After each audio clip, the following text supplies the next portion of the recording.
Hello, friends and family, strangers and acquaintances, my future children, and my future self.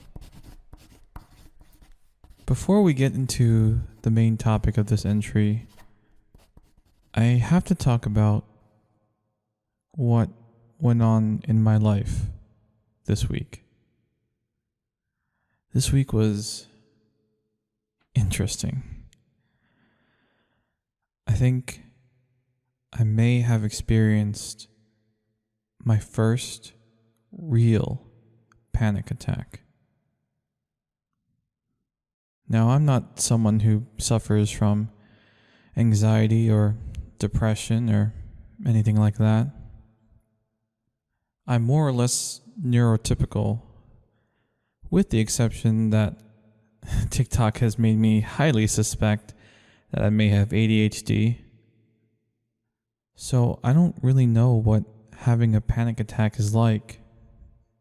But I truly had a moment that was more than just me getting upset. And thankfully, Lex was there to help me through it. I want to talk about this, but I also want to be respectful because it involves people who may be listening to this entry.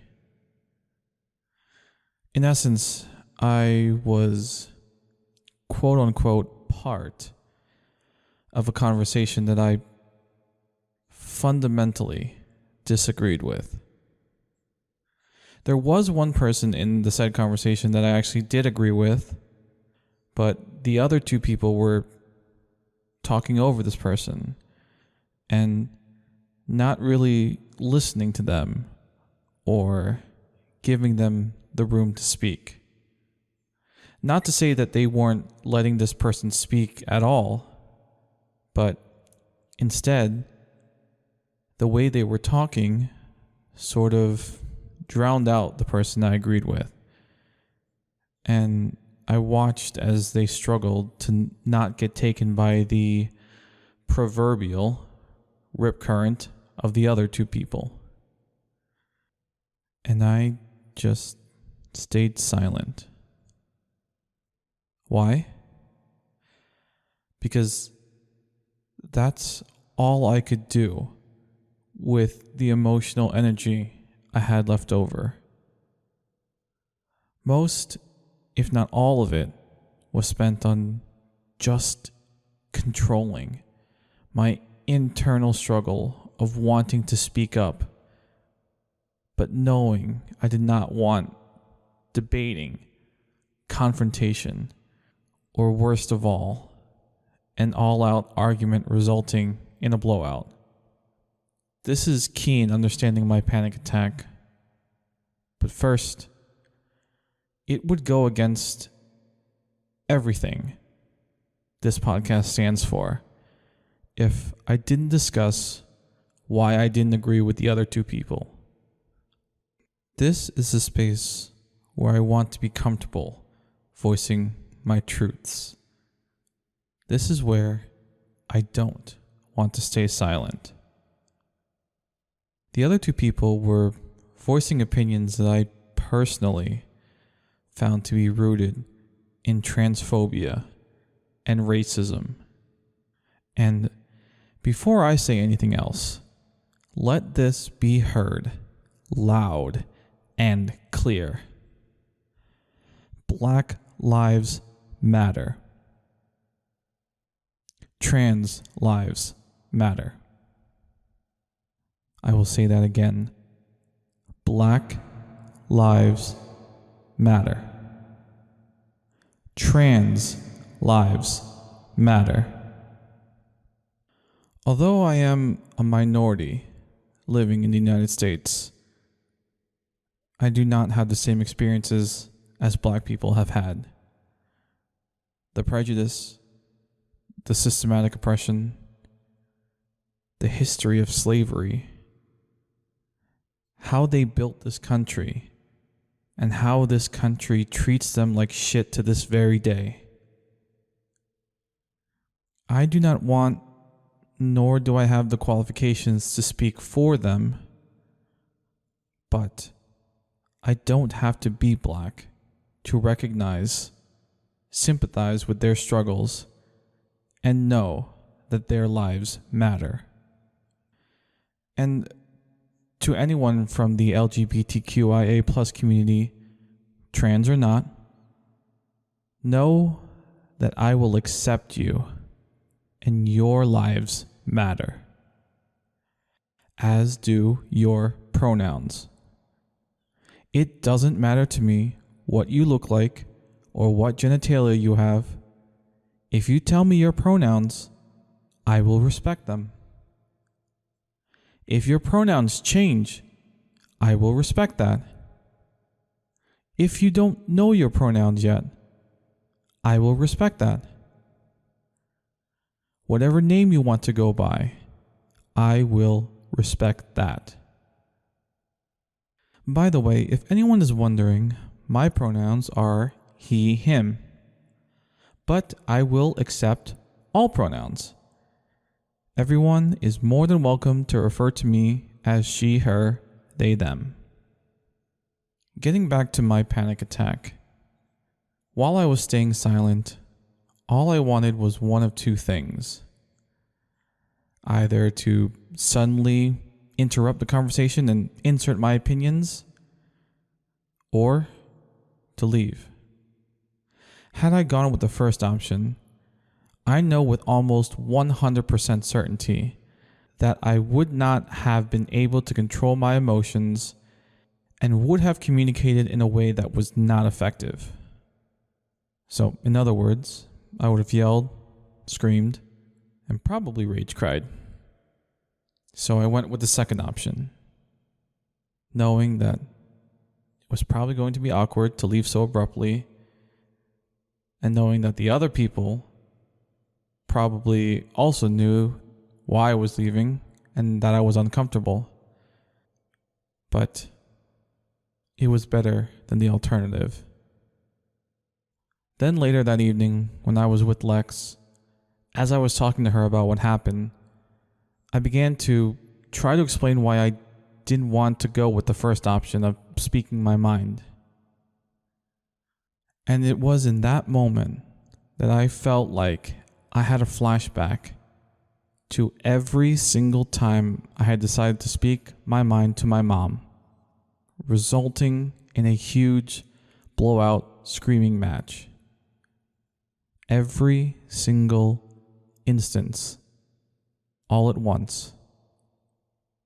And because I had been previously focusing on controlling my emotions, the moment I felt I could let my guard down, it all came spilling out. Fast. Faster than I had ever experienced. I've had those moments where I've been crying and it felt like there was a huge frog in my throat. But this was much more intense. I felt my heart beating out of my chest. I felt like I could not catch my breath. I really was starting to worry that I might not be okay physically, not just emotionally.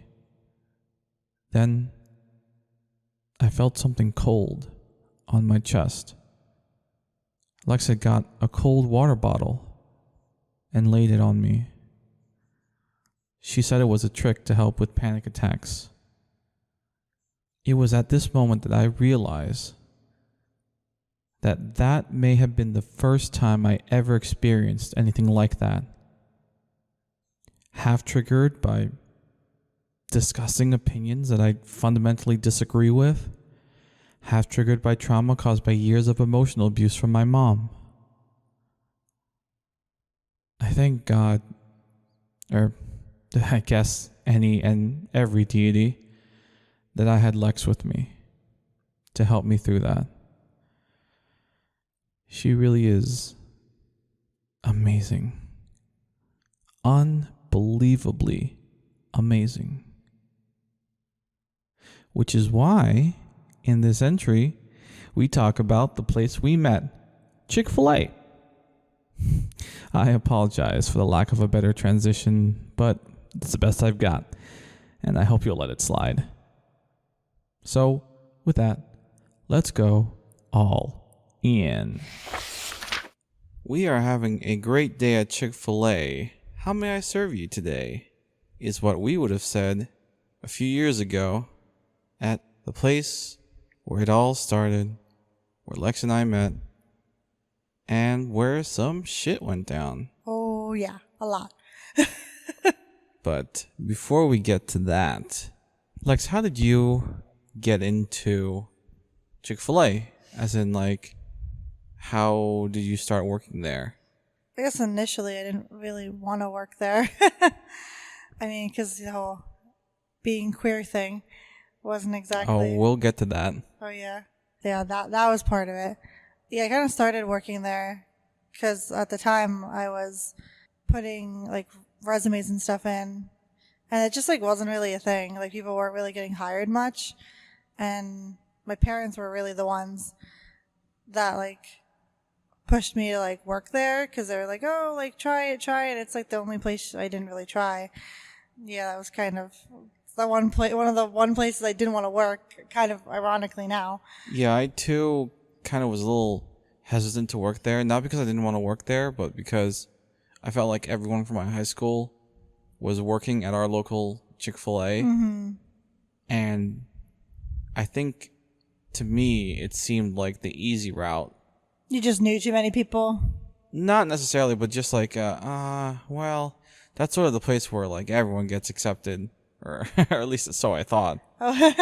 Like, yeah. Everyone was getting hired there from my high school, so I'm just like, I don't know. I don't know if I wanted to, like, be there, but now looking back on it, they definitely were quite selective. Yeah, that's true.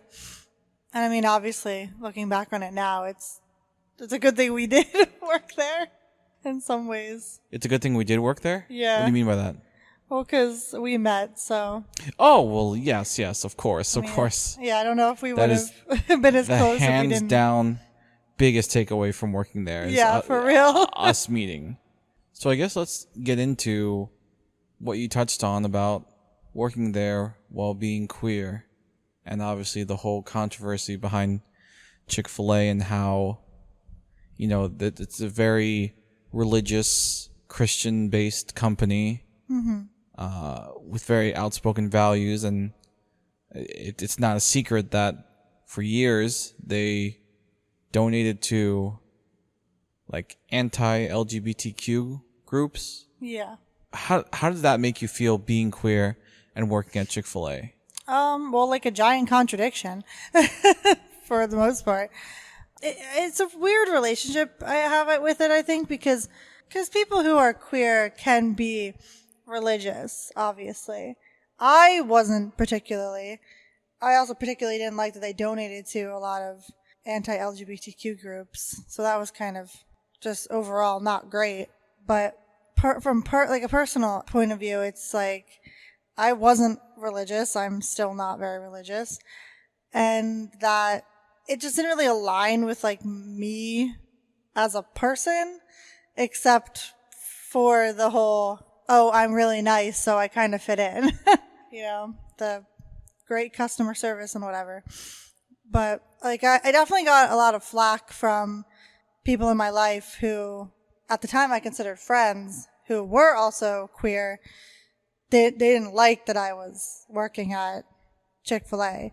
But for me, it was kind of just like a paycheck. It was, I have bills to pay and, you know, stuff I need to pay for.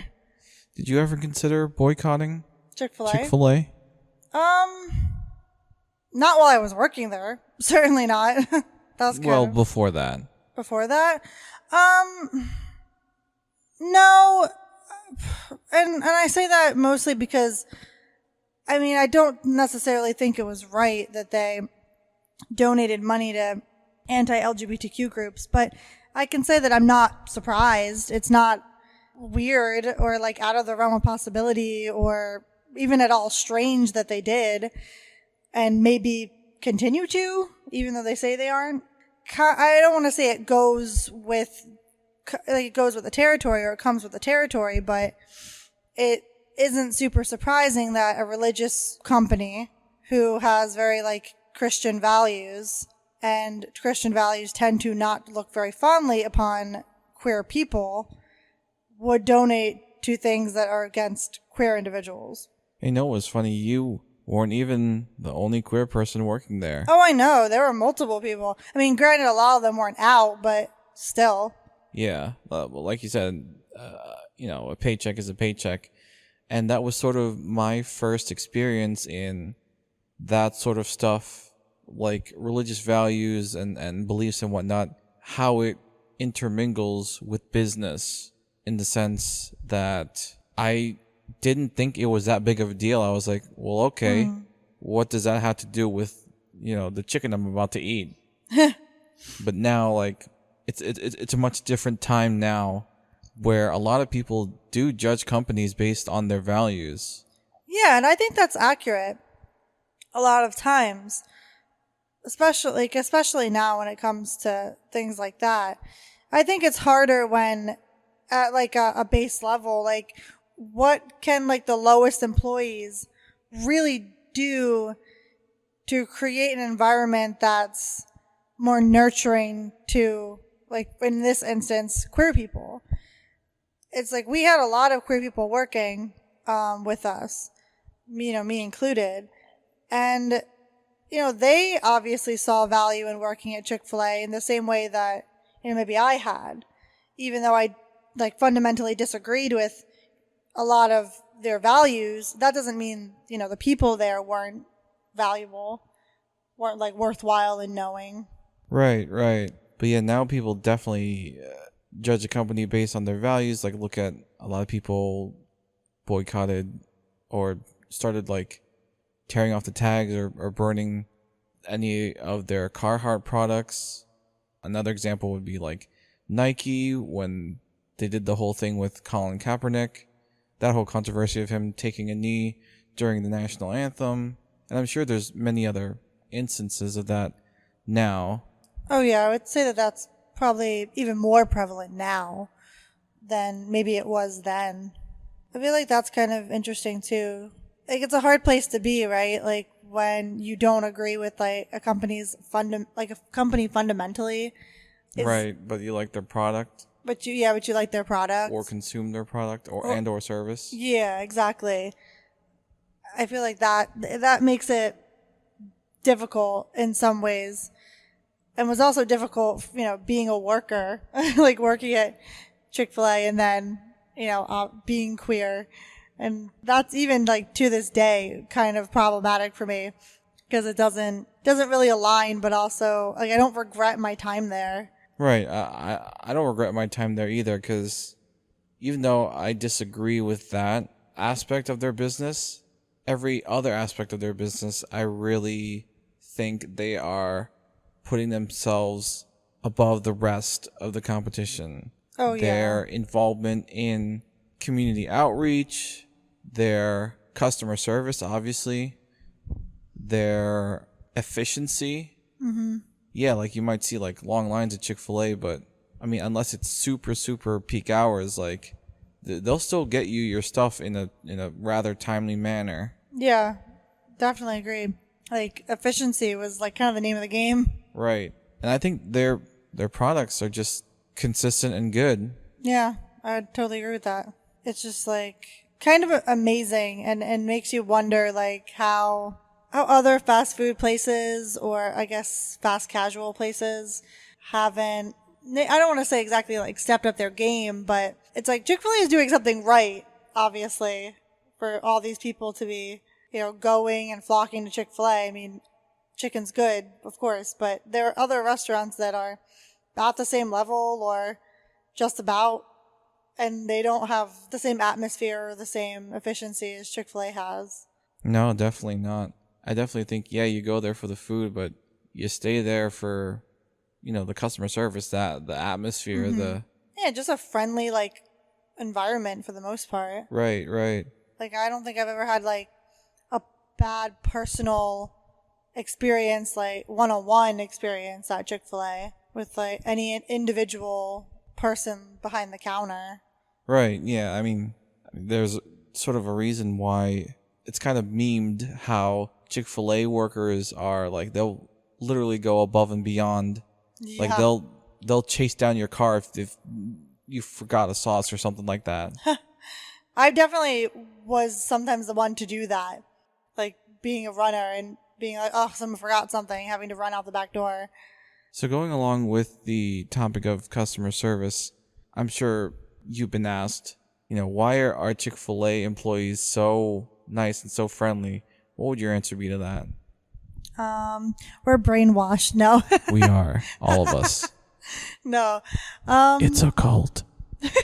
I would say that most people that we worked with, obviously not all people, but most people, were just good people. Nice already.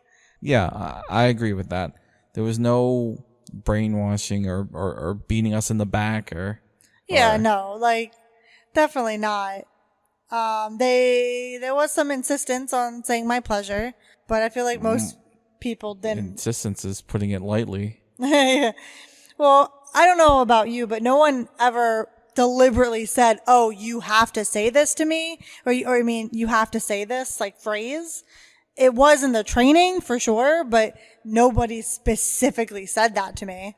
I have had someone say that to me. Yeah. Because I specifically tried to clarify. I was like, can we say, "You're welcome, it's my pleasure"? And I was told, really, we want you just to stick with "my pleasure." Yeah, branding. Well, right. I mean, it sticks. It's almost a catchphrase for Chick-fil-A employees. Oh yeah, for sure. It definitely is. Do you still ever catch yourself saying it? Not much anymore. I used to a lot. Yeah, right after I left Chick-fil-A and a little bit after that too. But mostly now I hardly ever say it. Yeah, I say it every now and then, but I've also gotten used to, saying "you're welcome, no problem." You're welcome. Yeah, no problem. So at my time at Chick-fil-A, I played a number of roles. I was never in the kitchen. I was mainly what we call front counter. Some people call it front of house. Did all that stuff with the register, sort of helping out in the drive-thru, food running, bagging. But eventually, I became very interested in becoming the cow mascot for a variety of reasons.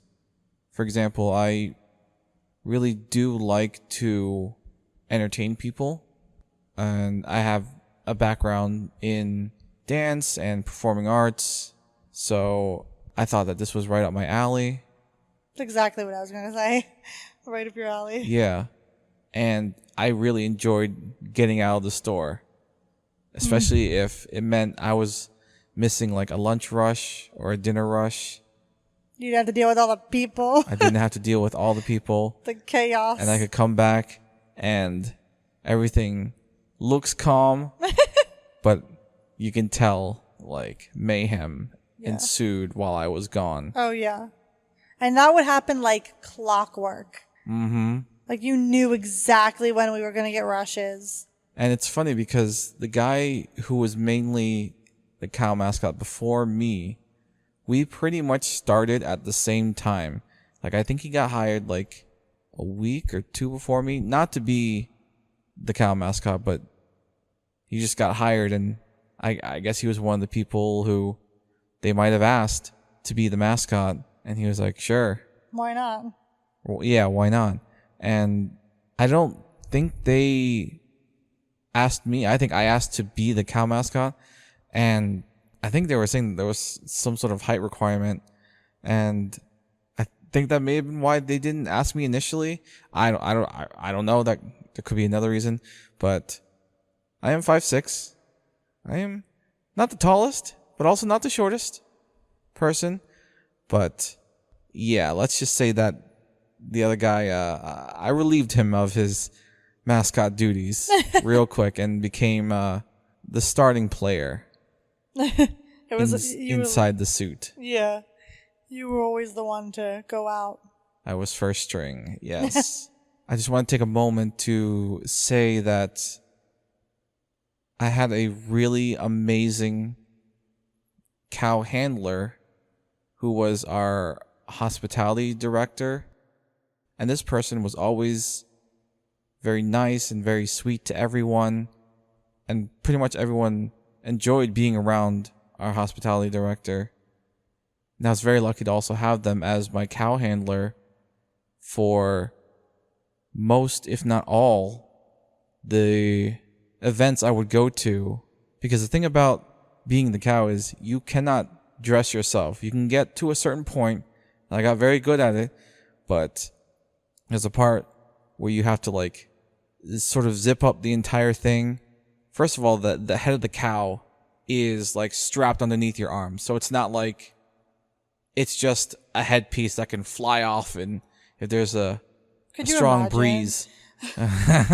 Well, there was one event, I think, where a helicopter was coming in, and one of the concerns that they had asked was like, hey, is the cow's head going to fly off? And I assured them, I was like, no, this thing's strapped underneath my arms. It's not going anywhere. I can imagine why that would concern them. The kids would have been like traumatized. Well, not to jump around stories, but there was an event. First of all, there were many events where I was dealing with a large amount of kids. Mm-hmm. And that's fine. I like kids.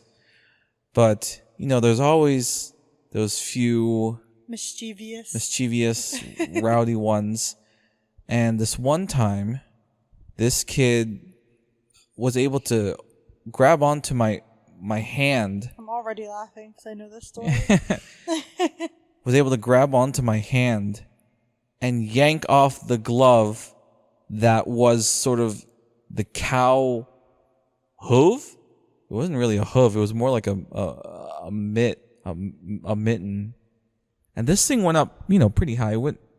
It would go up to my elbow, and he had the strength. I didn't think he was older than like 10, but he had the strength to straight up yank it off, and my bare human hand was exposed. And I very quickly went to my cow handler, and I was like, help! It broke the scene for the kids. Right. Broke So the illusion. there was a moment of a broken illusion, as you said, and what was sort of a big laugh for the kids at the moment, afterwards, they actually made that kid confront me and apologize to me. And I wasn't like mad or anything. Yeah, I wasn't mad or anything. I was just like, oh, shit, this happened. Yeah. Help. I need some help. SOS. And, oh man, this kid looked like he was gonna pee himself. Oh no. Well, pee himself and also like cry. Because... Poor guy. Yeah. Like the adults were like, this is the man inside the cow suit. You need to apologize to him. And the kid just looks at me with, barely making eye contact with me, but like, still trying to. And he's just like, sorry. And I was like, hey, it's okay.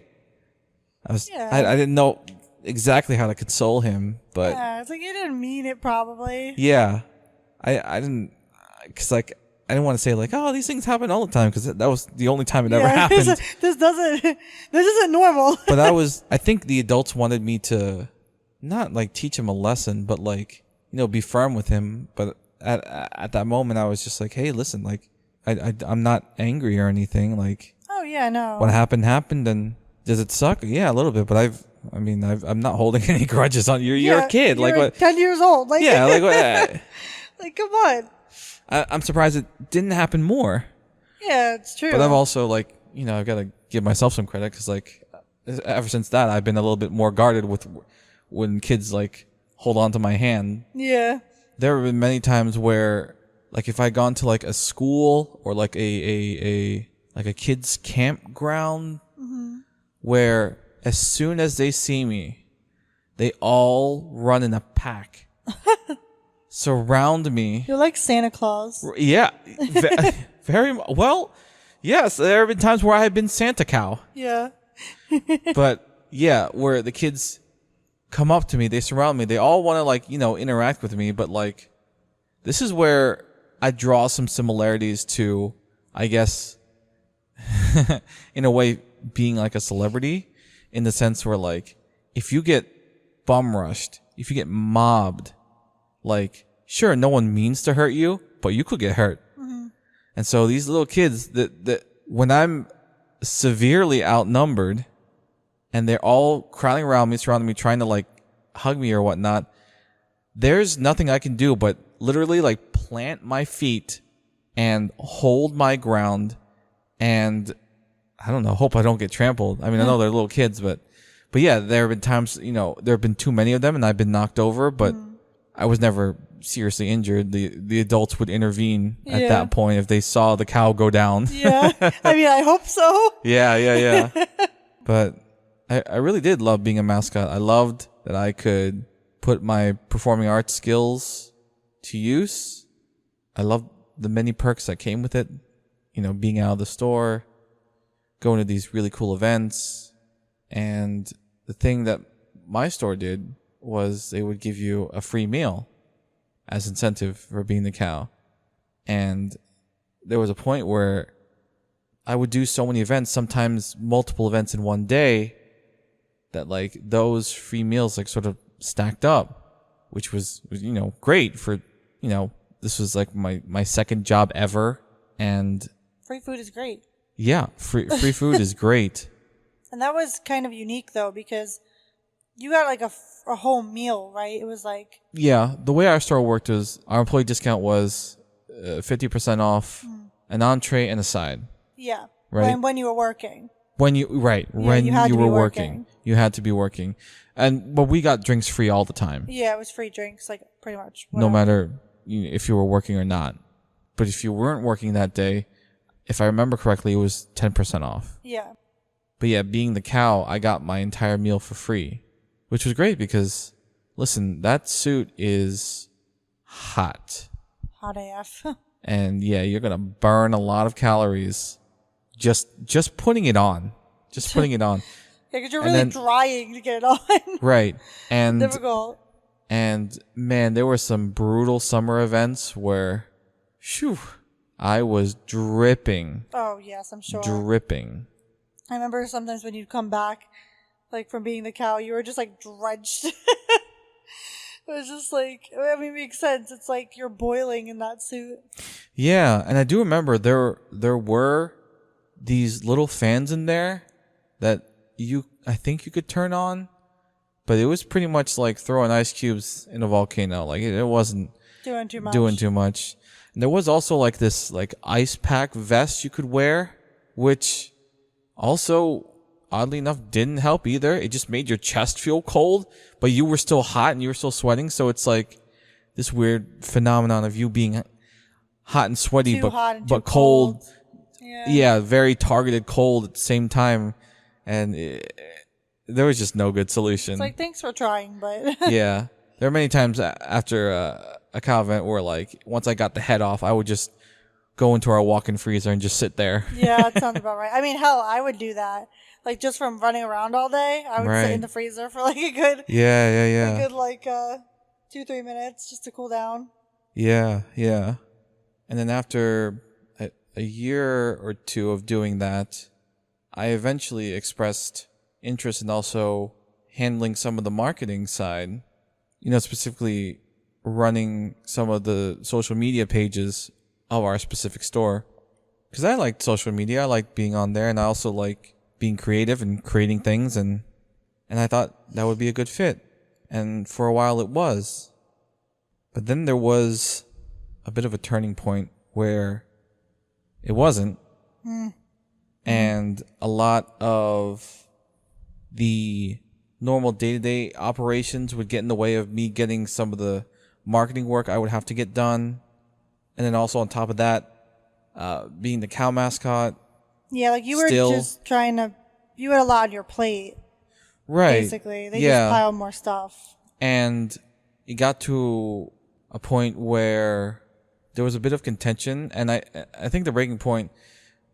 In hindsight, it might seem silly, but it was the principle. Right, and to some it may seem silly, and in hindsight it may seem silly, but I remember getting an email just reminding about how employee discounts work, and in that email they had also mentioned how meals for the cow mascot also work, and specifically how you could only claim them on the day of the event that you worked, which was not always the case because I had been stacking them up, using them as I please, and then just, keeping a record of when I used them, keeping a receipt and whatnot. And I made sure to track all that, but that was sort of the start of a final straw for me, because I had felt that the amount of work I had, the responsibilities I had as a marketing director, I think that was the title I had. That sounds right. Marketing director, versus when they would need me on the floor for operations and whatnot. I felt like I had the time to get those things done. Yeah, they were expecting too much of you. And also, I didn't feel like I was getting paid what I should. Yeah. Right. Which that's a whole nother topic, honestly. Yes. That I know I wasn't the only one who felt this way. And I heard many opinions of people who also felt this way, not just, regular front counter employees, but also some of the management, and how they felt about our particular operator. And if you don't know, the way Chick-fil-A stores work is they have an operator, which is the equivalent of a general manager. And I'd start to feel that there was a general consensus that our operator was a bit stingy. Oh yes. Certainly. With money. And, now looking back on it, I realized that this is kind of a not an uncommon phenomenon. Unfortunately. Yeah. I'm not talking specifically with Chick-fil-A. I'm, talking about any minimum wage workers, period. Right. Any franchise, chain location. Yeah. Mm-hmm. Fast food, quick service, whatever you want to call it. Yeah. Where the general manager or even corporate above them are, for lack of a better word, greedy. Yeah. I do think it was particularly bad because at least when we worked for Chick-fil-A, the operator was basically in charge of pay and raises. So our operator could have given more money if she wanted to, but often chose the bare minimum. Right. I would remember we would get annual reviews, right? Yeah, was it annual? We would have about annual reviews. And I think the highest you would get was what? 20 cents or something? 20, 25 cents raise? At max, which is insulting. Right. Well, now we know that as insulting, but back then when it was only my second job, I was like, oh. I was still insulted. Well, okay, you were smarter than me then, but I wasn't. I was less experienced, naive. And I was like, oh, I'm getting a raise, even if it's just a little bit. My naive mind was like, oh, anything is good.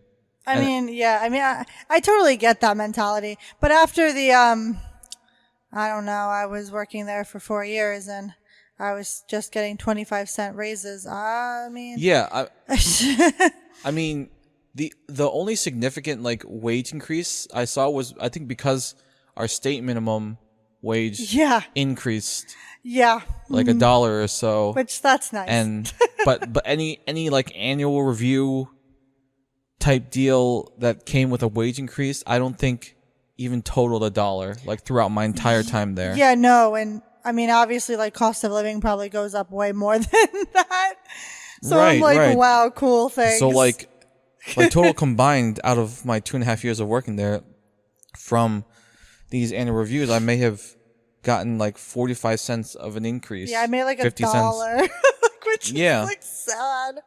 So sad. But the responsibilities I had were obviously still being a front counter employee half the time. Yeah. And then the other half, I was doing marketing stuff with social media, but also community outreach, trying to promote catering for events, like trying to get our local high schools to sell our sandwiches at their football events, just as an example. And then on top of that, being the cow mascot. Do you ever feel as like a marketing director that that is obviously a pretty hefty title. I mean, granted, it was for that our very specific location. It's not like it was like marketing director of all of Chick-fil-A kind of thing, but marketing director for our specific location. Did you ever feel like wow, I should be getting paid more? Because it's like you most certainly would be now. I guess I wasn't sure because I do remember they created this position around me. Like, it didn't exist. Mm-hmm. And they created it sort of around me and sort of for me. And so I didn't have any idea of what this kind of position would pay. And now I'm thinking, I was like, I wonder if they were banking on that I wouldn't know like what an equivalent of my position would be paid. They definitely may have been, especially considering that the position with our operator still exists and somebody that we know has that position now. Are they still there? That person that we know? Mm-hmm. As far as I know. As like sort of like my successor in that position still? I think so, yeah. Oh. I mean, I'm not 100% sure, but regardless, they did it for a good period of time. Well, to that person, if on the off chance that you're listening, first of all, congratulations. I don't have any beef with you. Yeah, for real. I think, I'm glad you were able to find a place in that role. Yeah, find the opportunity. That I created. No, I'm kidding. But also, like, it is a bit questionable, if you ask me. Not her getting it, but the actions of our operator, I think, are questionable. At least from my perspective, it's undeniable that they were spreading you very thin for not a lot of money. They expected a lot of you. And when you stepped a toe out of line, they were like, oh, no. Right. Okay. So yeah, I'm glad you mentioned that because I do remember I think there was something that I was supposed to do, but there might have been a miscommunication or I think I remember this. Quite get it done in the time that they wanted me to do it. And then we had like a meeting where like I was sort of basically forced to sign something that said I will get this done. Oh yeah, I remember that. Time. Yeah. Oh, I think it might be important to mention how many hours roughly were you working at this time? Doing all of these three things, these three jobs that you were doing within one job. I can't remember. Maybe in the 30s. So not full time. High 20s. Basically. Yeah. And also, weren't you going to school? Yes. Yeah. We were also going to yeah. Community college for the first 2 years. Yeah. So we were taking classes all while doing this. Oh yeah, both of us were. And so yeah, I had to basically sign something that I would get so and so done at so and so time, and this sort of felt to me like they no longer trusted me, and that I guess at the time kind of insulted me, especially when like I felt like maybe I wasn't being given enough time to get like the work done, and then I also was starting to feel like I wasn't getting paid well enough to do this work. And eventually I came to the decision to not want to do any of the marketing stuff anymore. Oh yeah, you were doing the jobs of three people.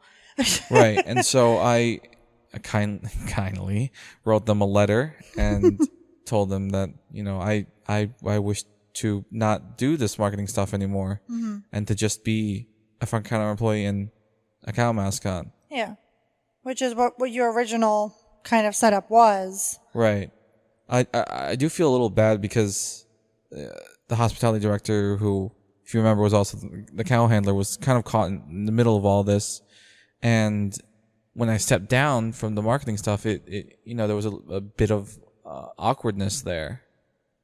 And so yeah, after all that happened is when the email about the employee meals, also specifically how the cow mascot meals were, in my eyes, being changed. I guess they were trying to say this is originally how it was, but, I had gone a long time with none of this being a problem, of getting, a free meal per event that I would do, even if that meant doing multiple events in one day, meaning I would get multiple meals. Yeah, they were just lumping it into like, oh, you can do, an exaggeration, but if you do Like 5 events, you get just one meal, which is if you do ridiculous. 5 events in one day, you just get one meal. Yeah, that's ridiculous. And I'm sure some people aren't going to see, they're going to think like, oh, what's the big deal? It's a meal. Like, it's not like it's like money or anything. But again, like, to me, as like a young person who loves food, specifically Chick-fil-A's food, still to this day, I still love their food. Like, that was quite valuable to me. Yeah, for sure. And I'm sure we'll touch on this in another episode, but like, you've also made me realize that, yeah, I might have grown up very food insecure. Mm-hmm. So I think that definitely plays sort of a subconscious element in, me being protective of being able to like get a free meal. Oh, yeah. And in a lot of ways, I'm sure, we never talked super explicitly about like this in particular, but that not only the food insecurity being a factor, and you may probably not really realizing that at the time, but also like there wasn't a whole lot of other compensation going on for all this crap you were doing. Right. And I'm glad you said that, because that sort of leads into like the final straw, because like I was already feeling like underpaid. I was feeling underappreciated. Yeah, undervalued for sure. Undervalued. That like this last thing that was like giving me, I don't know, any sort of incentive was now being like changed and altered. Yeah. And I think that was just too much. Really like the last straw for me. Yeah. And long story short, a lot of shit went down, and eventually I was let go of. Please tell them how.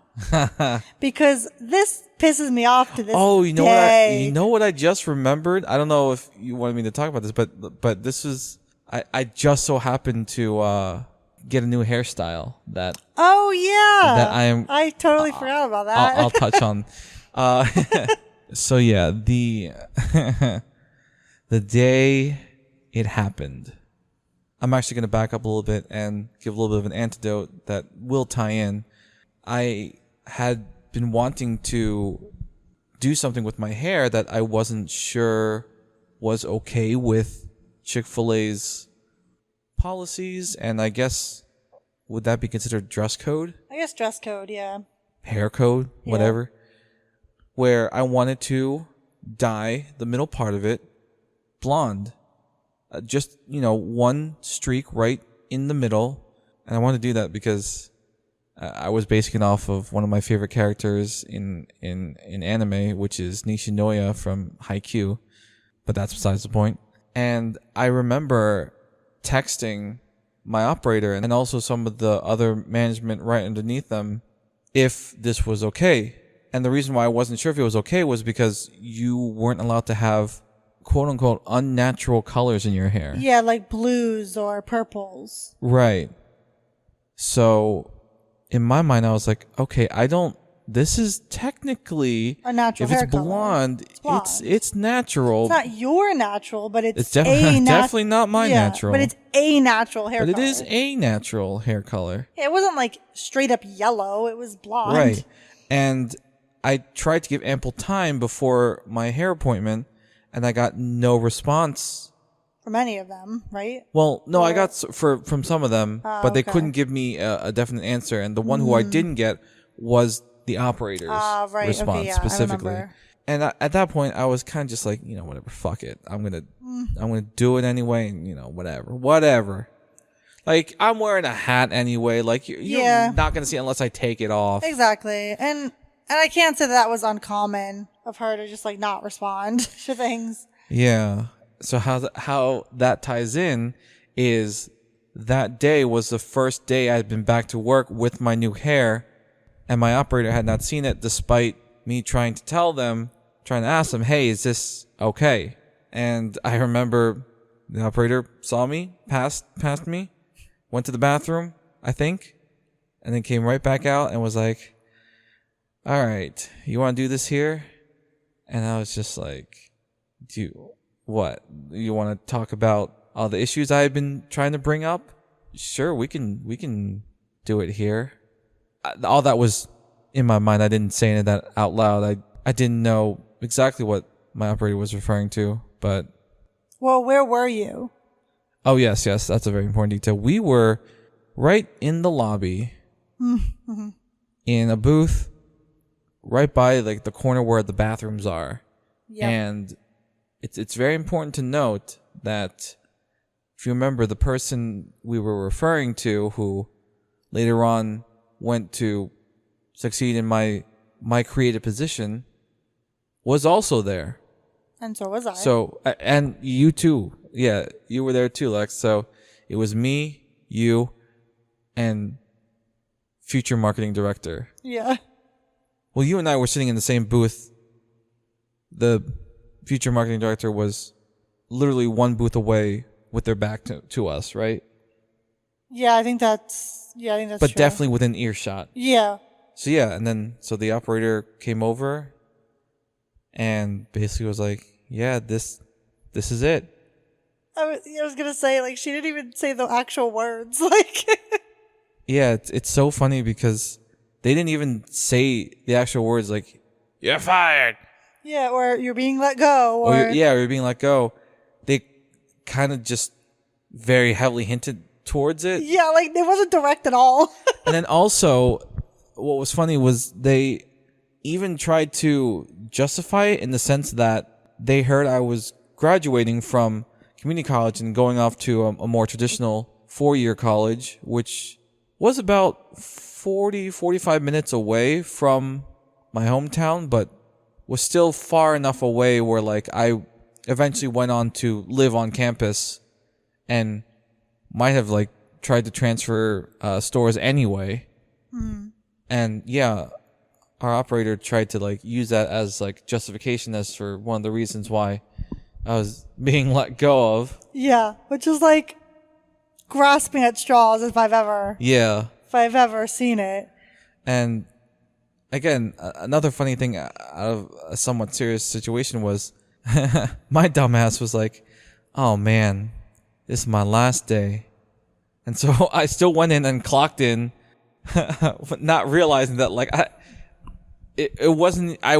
they didn't even want me to work that. Yeah, which, to be fair, I don't think was weird of you to think, because a lot of times that is the case. They'll let you finish out your shift and that's it. But yeah, no, she didn't even want that. Or our operator was not, she did not like confrontation whatsoever.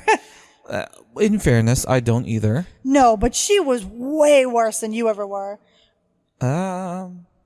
Perhaps. I don't know. I feel like I may have matched her level of not wanting to confront. I mean, maybe, but at least you tried in some essences. I don't think she ever really did. Right. At least I'm upfront about being better in written form. Like, yeah. In emails or in text messages, things like that. That's where I'm a much better verbalizer rather than, like, impromptu speaking. Yeah, where she didn't even try to do any of that.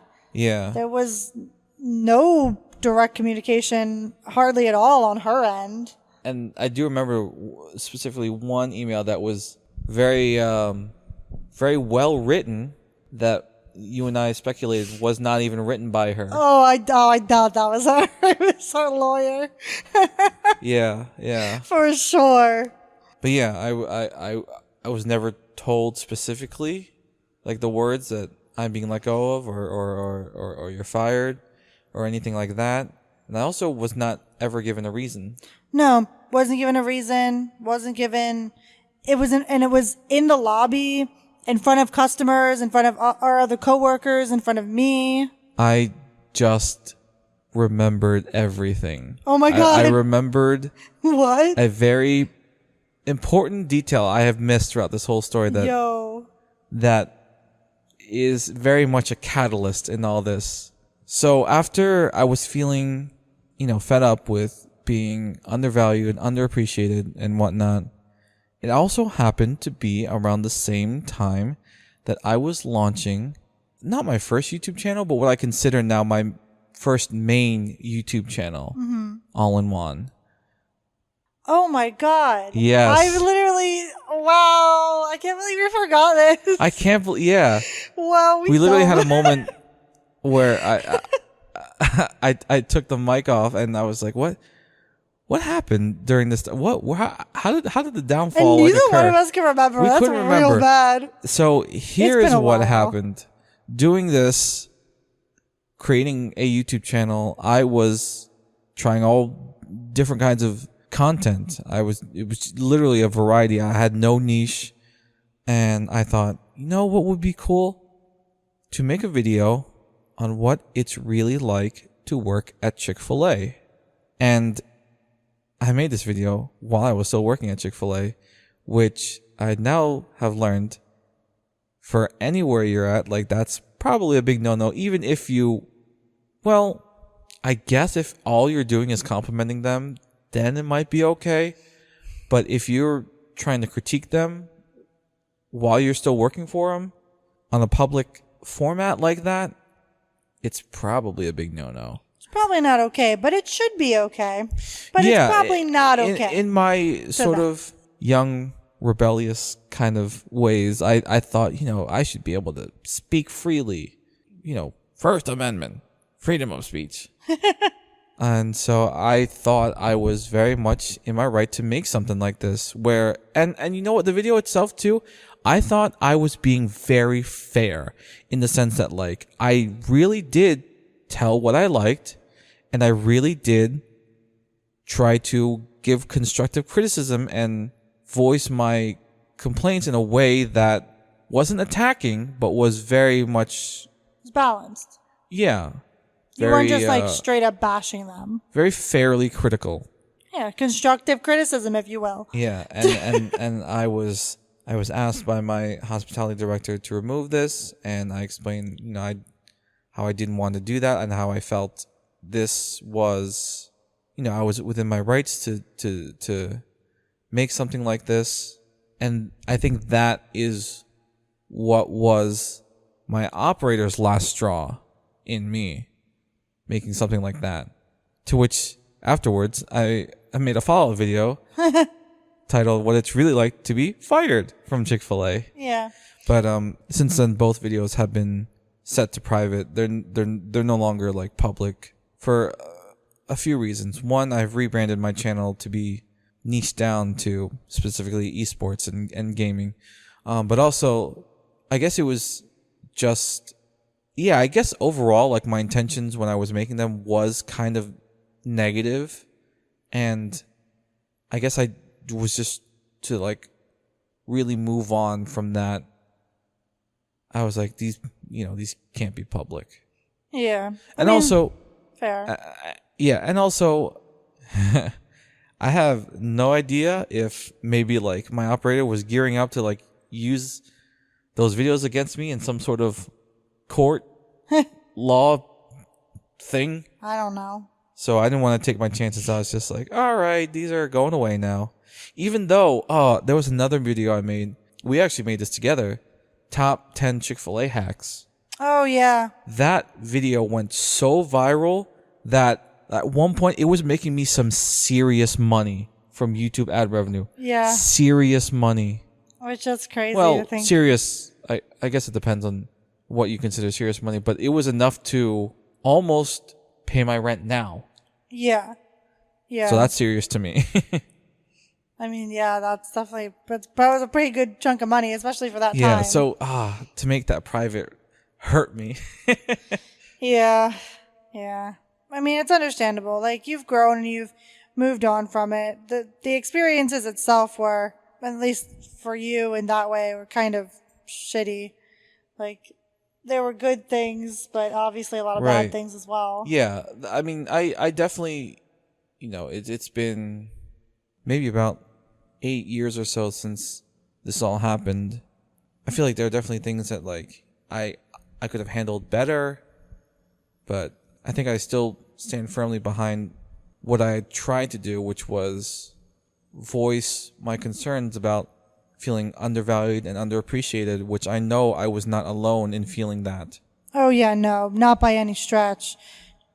Not that anybody would really say that, because, like, obviously nobody wanted to lose their jobs, but...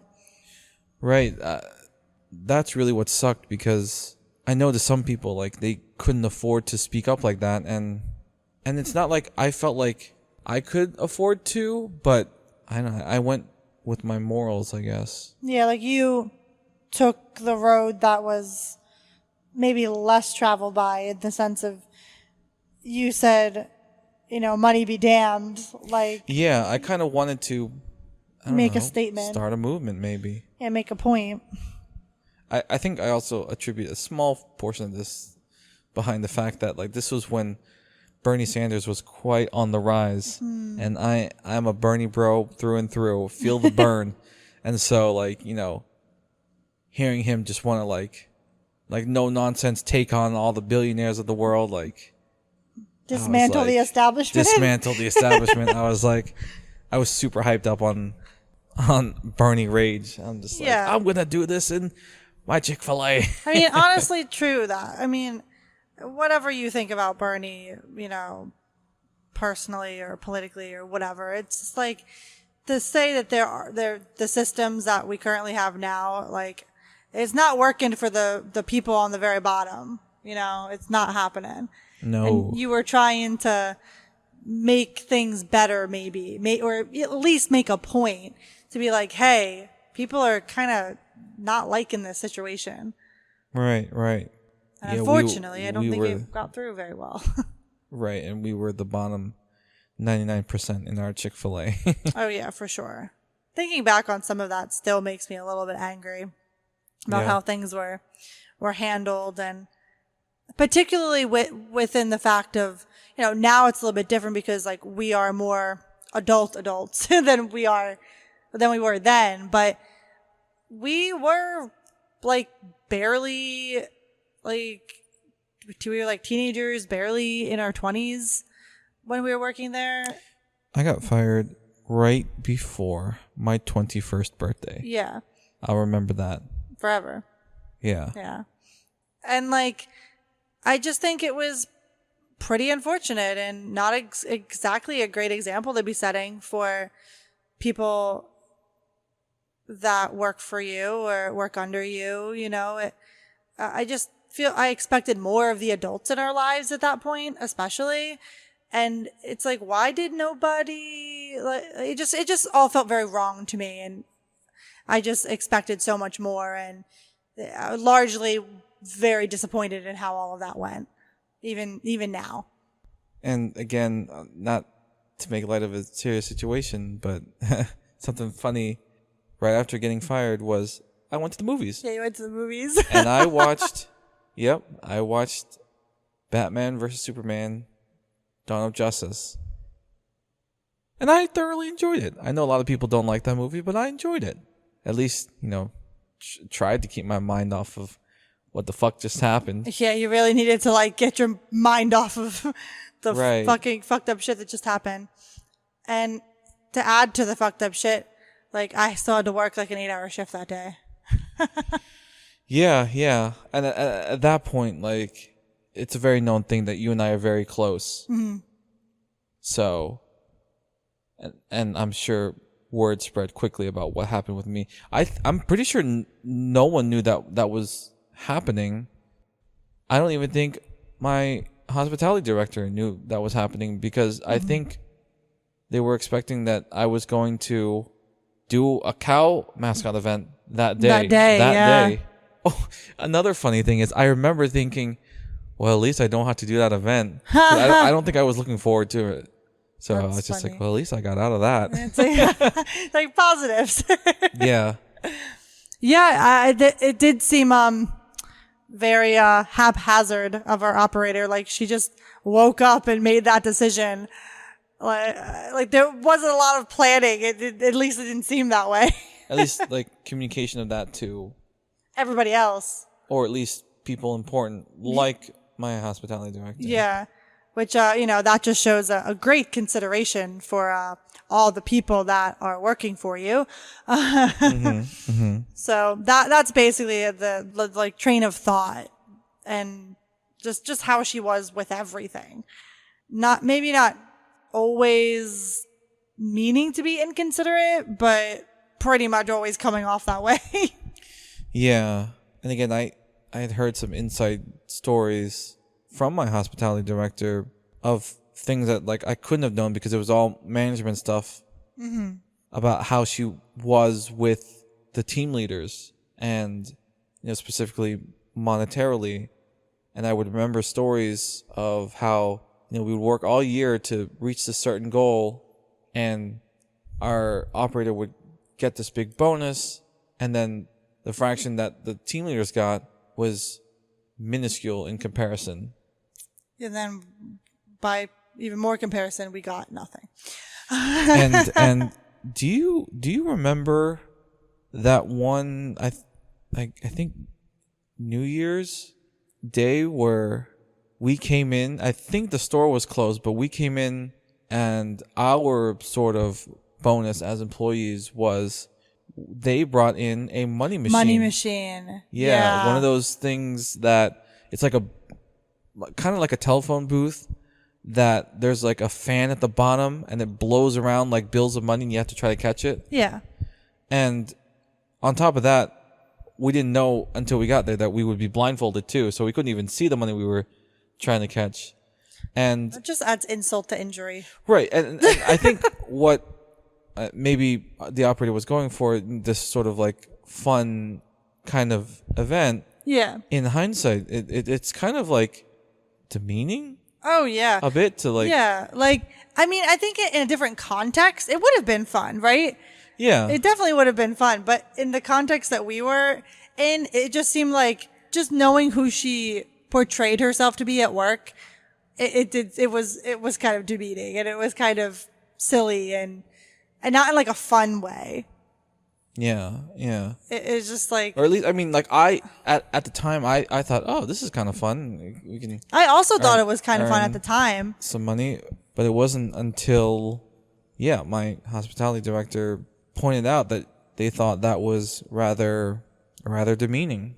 Yeah, and it would have been maybe fun if it wasn't our operator doing it, like. Because I can see like another boss doing that or a manager doing that, and it coming off as like, oh, a fun game or whatever. Yeah, and with it being our operator, it was a bit distasteful. Yeah, especially considering this is the woman who's giving us like 10, 15, or 25-cent raises a year.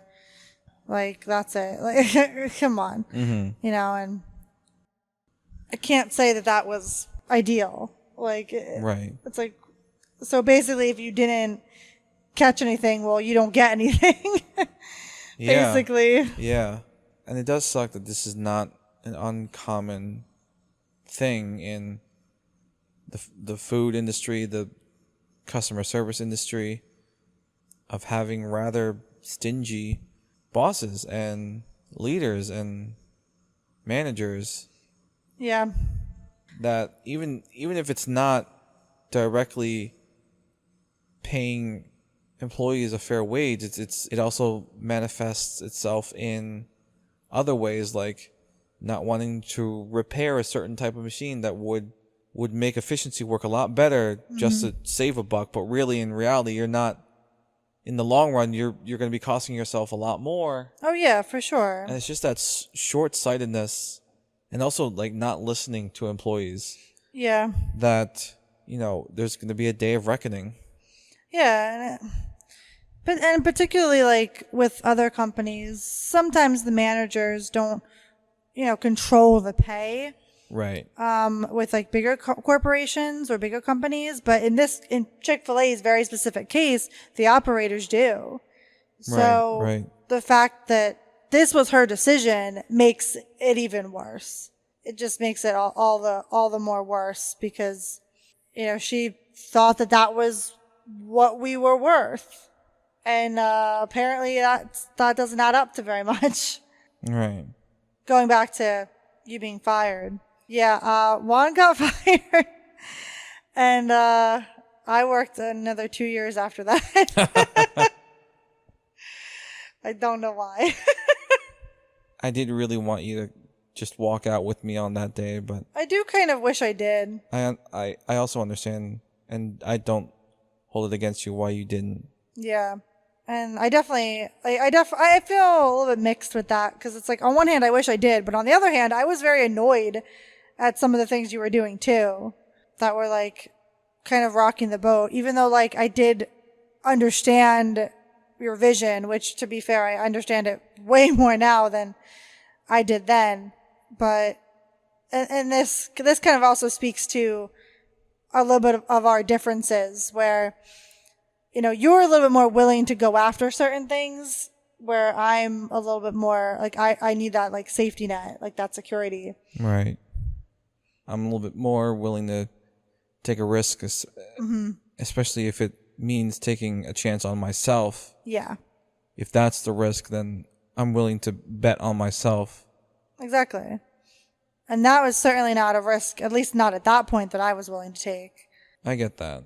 Because, like, again, like, your thing, like, you not having that stability throughout your childhood, sort of growing up, I can see how that's sort of made you a bit of a hesitant person, and you would want more, I guess, reassurance before doing anything quote unquote risky. Yeah, that's definitely pretty accurate. I've always been, and this will come up later when it comes to like relationships or friendships, but staying too long in situations that may not serve me the best. I've particularly done that with relationships, and I think I did that with Chick-fil-A as well, where it's like I stayed far too long in a situation that not only was it not serving me, but was ultimately like kind of made me worse for wear. And with a lot of things I just simply didn't agree with. But you know, when you are paying for things and, you know, you feel obligated to keep making money, it kind of makes those decisions harder, especially when, you know, your shovel's not all that big. Right.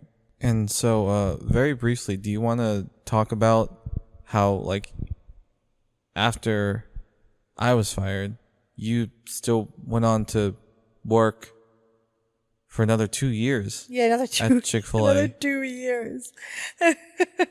And so what was that like?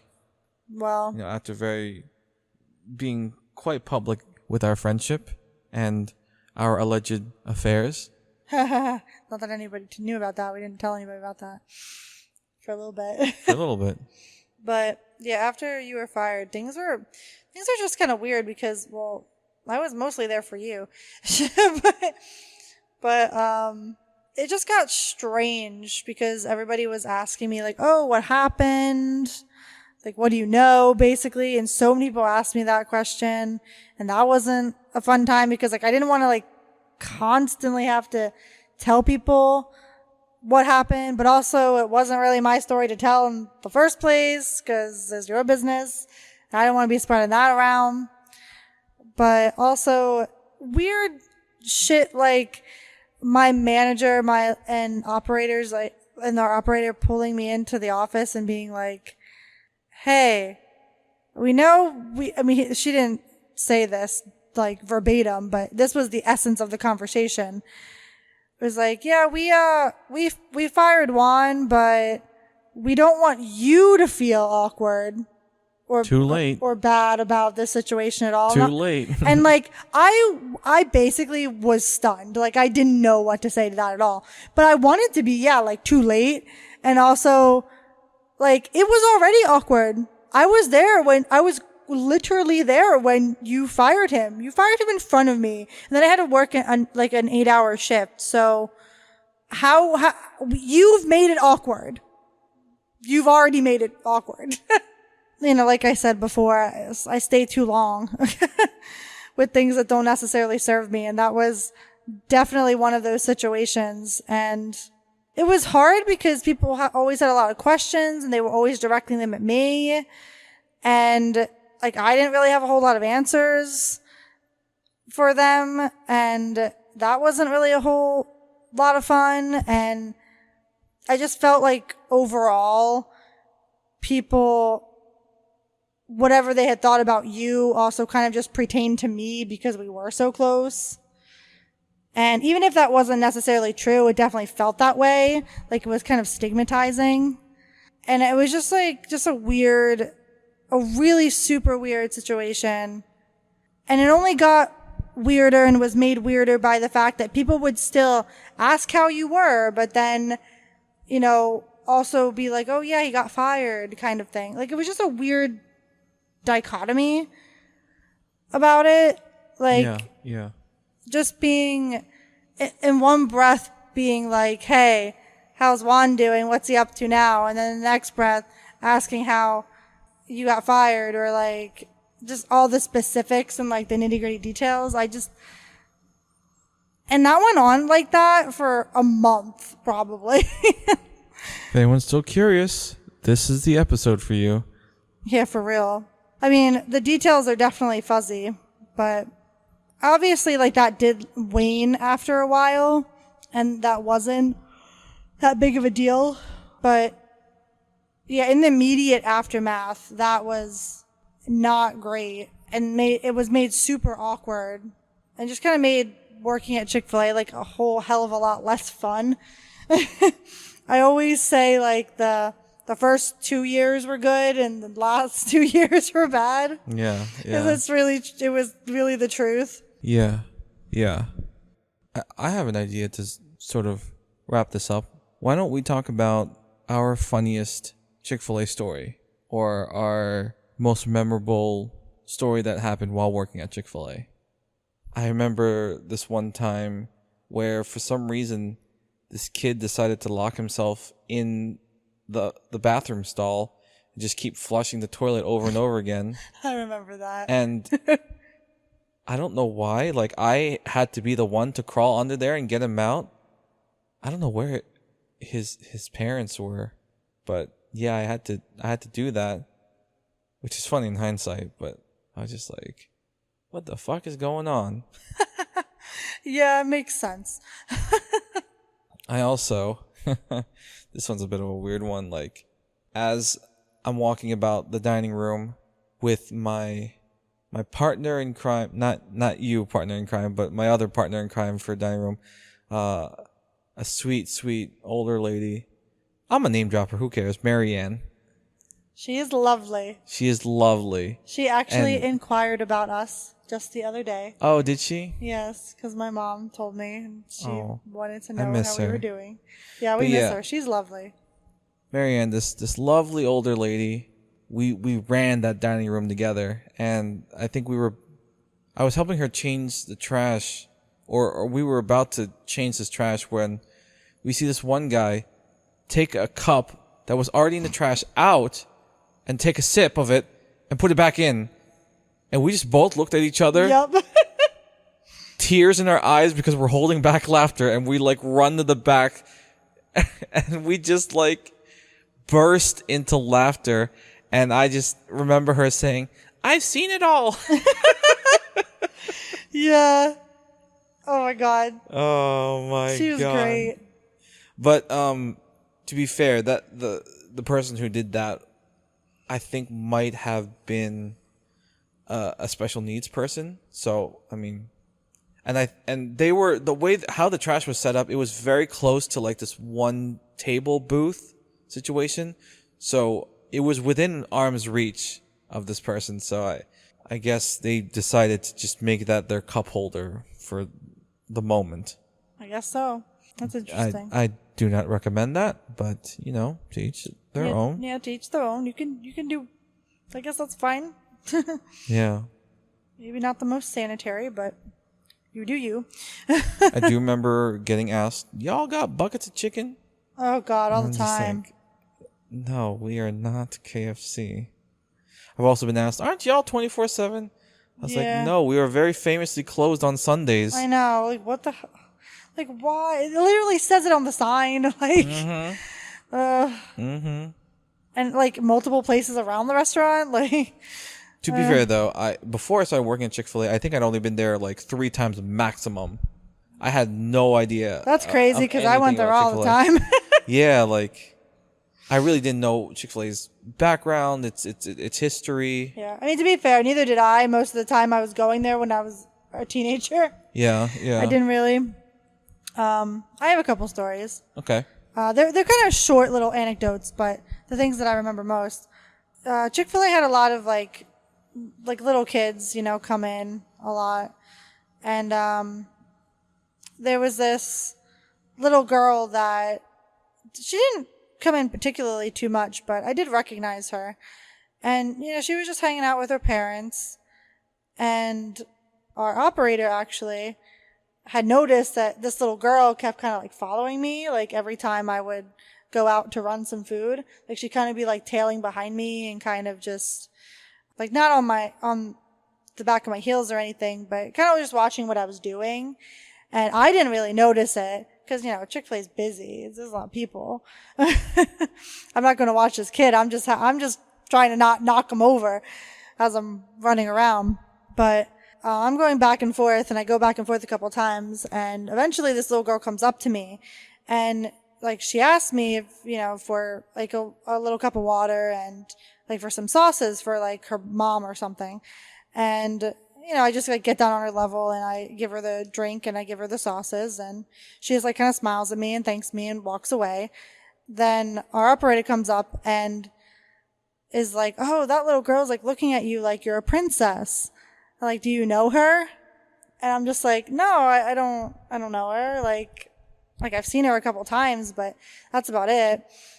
And this was when my hair was like braided. Mm-hmm. And this is, I mean, I guess like Rapunzel had come out by this point. But I get the food and I walk her out a couple more times and I overhear her talking to her mom about how like that girl looks like Rapunzel. And I just thought that was really funny and wholesome. And I still think about that actually. Yeah. Because I just think it's really cute. That was my favorite part of working at Chick-fil-A, actually, the kids. Because they were also very sweet and like very wholesome, and they just wanted to have some fun. To pull your gloves off. Eat some chicken. Yeah, that maybe wasn't the best part for you. So that was one. Another story is about one of my favorite regulars that we got there. His name was Russ. Oh, Russ. And I feel comfortable name dropping him because I doubt he'll ever listen to this. Yeah, and if he does, it's like we got nothing but good things to say about him. Yeah, and I mean all of my interactions with this man were wonderful. He was always very sweet and like gentle, but some of my favorite times like interacting with him was when he would talk about his wife. Actually, him and his wife have a really cool like love story. He was like fighting in the Vietnam War, and was it Vietnam? It was either World War II or Vietnam. I can't remember which one, but it was one of those wars. And he had gone and he was doing the whole warfare thing. And I guess they would have like respites in like certain areas for a little bit of time. And that's where he had met his wife. And him and his wife they weren't together at this time, obviously. They had just met, but they became friends. And eventually they kept trading like correspondence, like letters and things. And he eventually had to go back home to America, and she didn't want him to leave. Like she was like, no, we're not doing that. I mean, she stayed where she was from, and he went back to America, and they still traded like letters and things. And eventually they figured out a way for her to immigrate to America so they can get married. And it was a really sweet thing because they both agreed like they wouldn't see anybody else. And they had only really been in contact with each other for maybe a year or so. Not very long. Like the back and forth letters.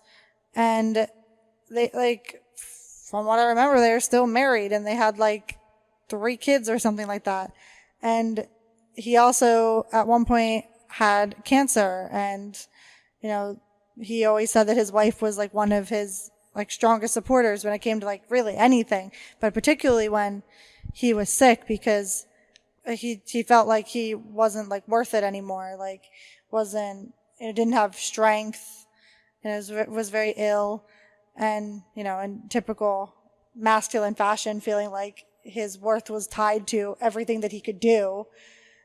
And his wife was very helpful with making him not feel that way and making him feel like he can make it through this. And I just thought that was just such a wonderful, like, and wholesome story, and just very sweet, especially for the time period, because they're an interracial couple, and like that's not, or at least that wasn't something that was particularly super prevalent or like super accepted, like during that time period. Yeah, that's where most of my stories lie, and like the interactions with the customers. Have we ever met his wife? I don't know if you have, but I have met her a few times. Okay, I've definitely met his daughters. I don't remember meeting any of his family. Really? But I remember you said they would come in from time to time. They would come in time to time. I only ever saw him.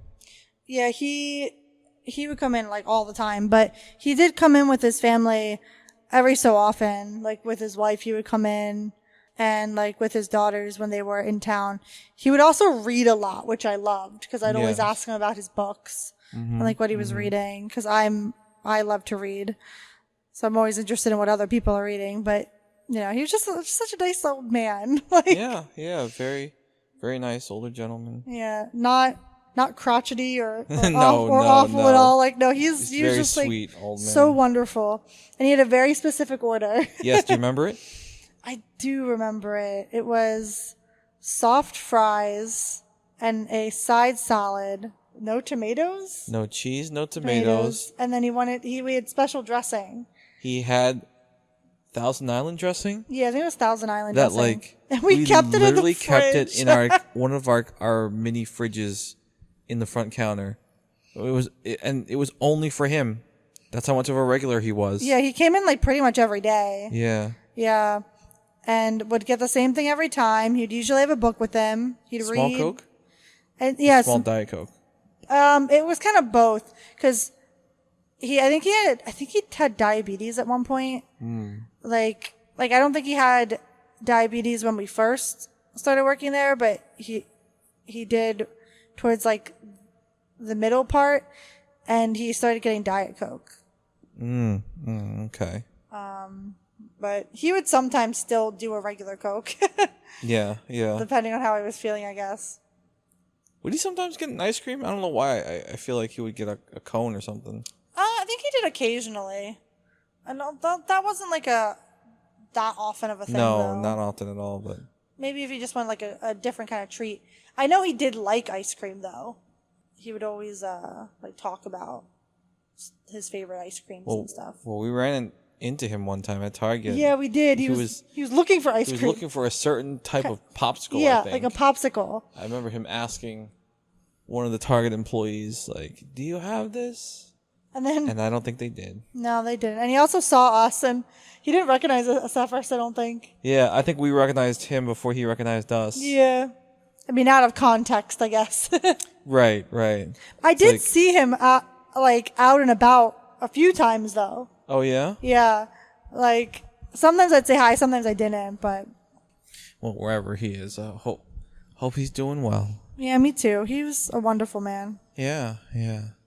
Well, I think that pretty much sums up my story with Chick-fil-A and the ups and downs of all of it. Mm-hmm. And I'm sure there's many things I've forgotten to mention or things I didn't get a chance to touch on that perhaps we will revisit in a later episode. Or maybe. I could definitely go on, but I won't. Any final thoughts about Chick-fil-A before we close this entry? No, I think for now, said all I will say. Yes. Yes, we may revisit this topic in a future entry. We shall see. And thus, it has been our pleasure serving you. Thank you, Lex. Thanks, Juan. My pleasure. My pleasure. There it is. And there you go. Was working there my pleasure? It was. Until it wasn't. But, of course, every job is going to have its ups and downs. But it gave me the greatest up, which was meeting Lex. So, I guess, thank you, Chick-fil-A? Because you've technically given me the ultimate pleasure of a wonderful, loving partner. I know this was a bit of a longer episode. I hope it was worth your time, because it was definitely worth mine. Until the next entry, keep wondering, keep wandering, and go all in.